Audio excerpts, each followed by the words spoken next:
Housewifely Duties by Trish Palmer. Nedra is a demure middle-aged lady, well dressed in a conventional, unimaginative way. Her husband Henry has recently died.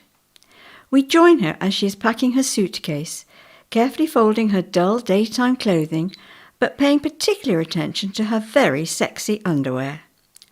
All is not as it seems.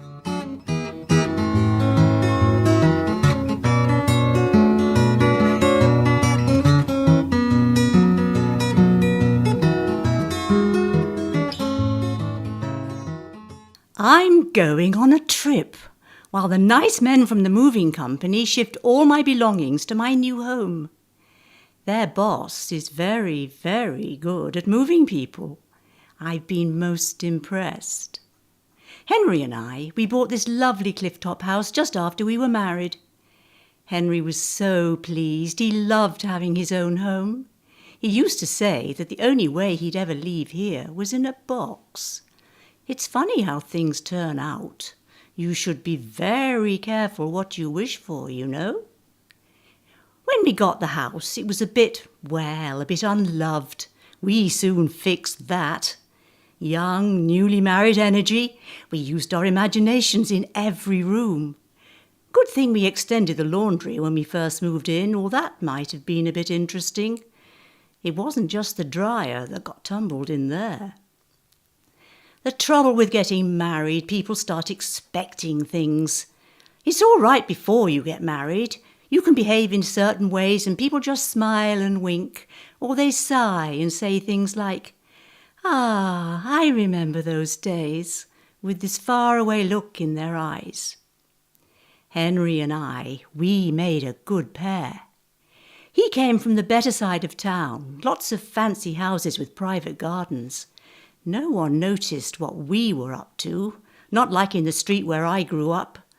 I couldn't do anything without being seen. Old Mrs. Harmon would waggle her finger at me. "Who was that boy I saw you behind the rubbish skip with last night?" Funny how she didn't recognise her own son when he had his trousers off. There's so much to do when you're getting married. I remember I had to visit that really nice tailor for the men's suits. Every tiny decision needed a special visit, though Henry only needed to come along once, and that was for the fitting. One thing I don't understand is why they call those cubicles dressing rooms, when the first thing you do in them is to get undressed. Then there was the best man. I liked that he was very serious about making sure everything was perfect, including the bride. Henry and I got married in a church. My mother insisted. She said it might make me curb my heels a bit, and she was right. I mean, I couldn't do anything in the church. It's just not that kind of place. All holy and serious. The acoustics make everything echo back. Seriously, who wants to hear themselves like that? Ugh! Outside the church was no better. All those graves and dead people. The headstones weren't wide enough to give any privacy at all, but that's okay. The Sunday school is usually a good bet for a bit of religious teachings. Not sure why it's called Sunday school, though. I could attend any day of the week. The teacher was really religious, teaching me about the commandments. I thought there were only 10, but, oh well, 11 and 12 were much more fun. My Henry, he used to say he was lucky to have me. He wasn't tall or handsome, but he took care of me.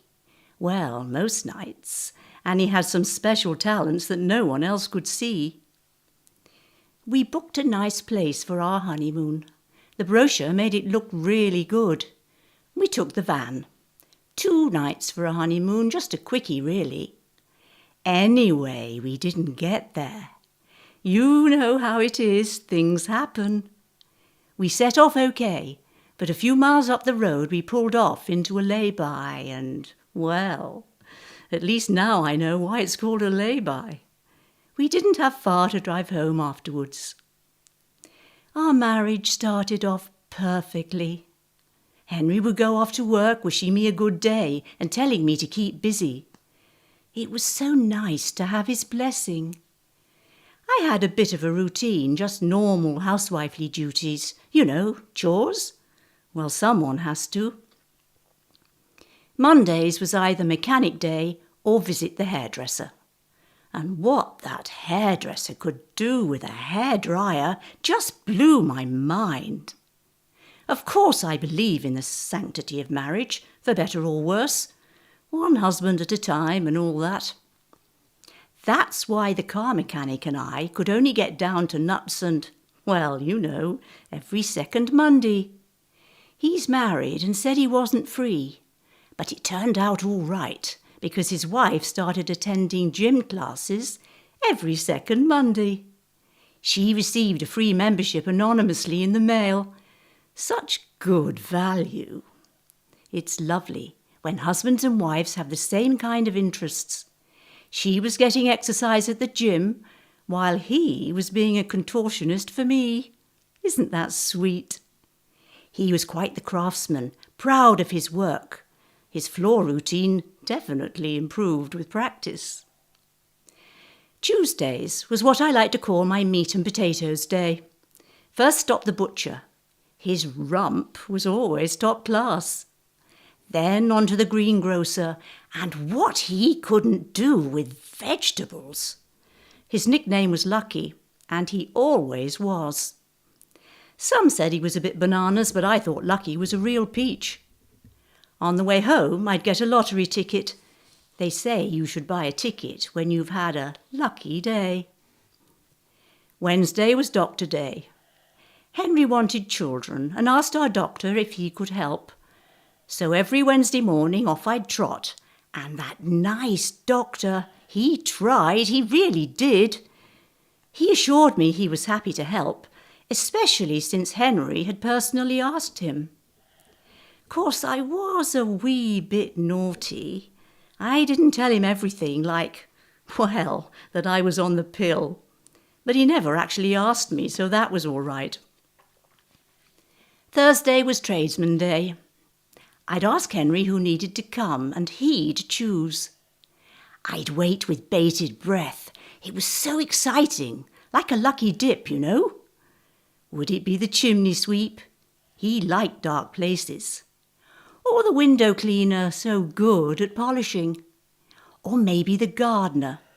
Not flash at trimming hedges, but really down to earth.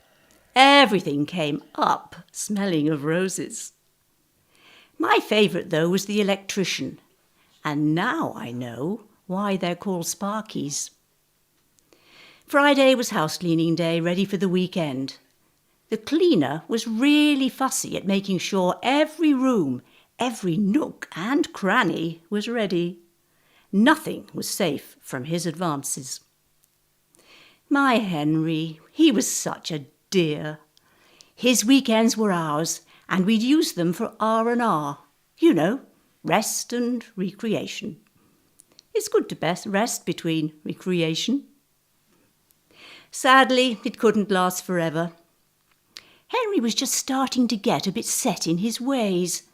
Not so keen to try new things. Getting home from work a bit late, too tired to give me much attention. I prayed for an answer. And happily, fate intervened. It's funny how things work out just fine. I couldn't believe it. We won the lottery, the big one. Millions, all ours, Henry and me. It was so amazing. Henry got a bit overexcited. Quite uncharacteristic of him, really. He started pacing around the lounge, muttering about life changing. It was really strange. He said something about half each, and that was odd. We'd always had our money together. He became a bit agitated, talking gibberish. I got him out onto the balcony to get some fresh air. It was a clear, starry night, with wonderful views down the cliff and over the sea. Sadly, it didn't help.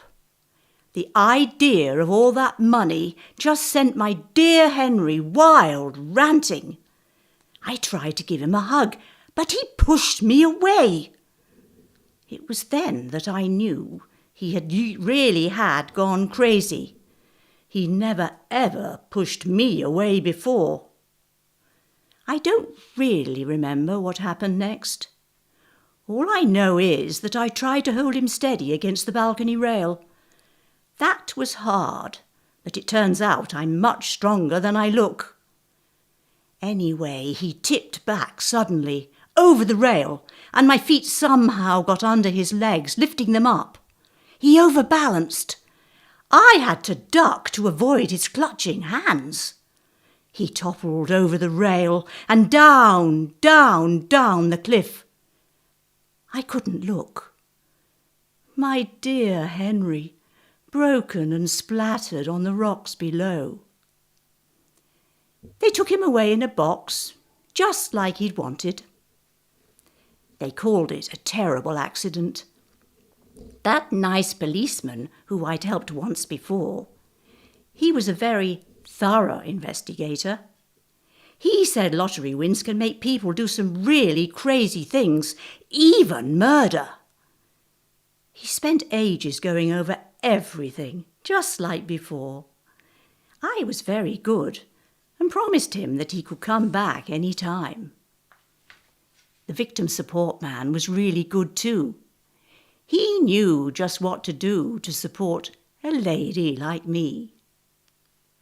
Henry's funeral, it was a bit bigger than I'd expected. There were all these very pretty young women who were his associates. They seemed genuinely upset and spoke so well of Henry that he was kind, thoughtful, energetic.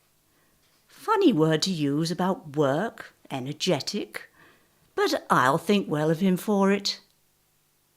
Henry's will was a bit of a surprise, but just shows what a dear he was, so thoughtful and kind. He left a few unexpected little gifts to some of those girls. I didn't mind. It's nice they have something to remember him by. One girl got the rug from his office. Apparently, she'd always liked its size and softness. Another got his office chair. He said she knew how to make good use of it. Strangely, he left his favourite leather belt to his receptionist, and all the shaving stuff he kept at work went to his private secretary. That was odd, but she seemed pleased and said she'd remember my dear Henry always. Anyway, it's time to move on. I've sold the house. It's hard leaving all those lovely men who have helped me with my housewifely duties over the years, but each and every one of them made the goodbye memorable in their own special way. I've decided to make the most of my life. No more housewifely duties for me. It's time to start my adventures. There's a whole world out there, and I'm off to explore all mankind. Well, maybe not all.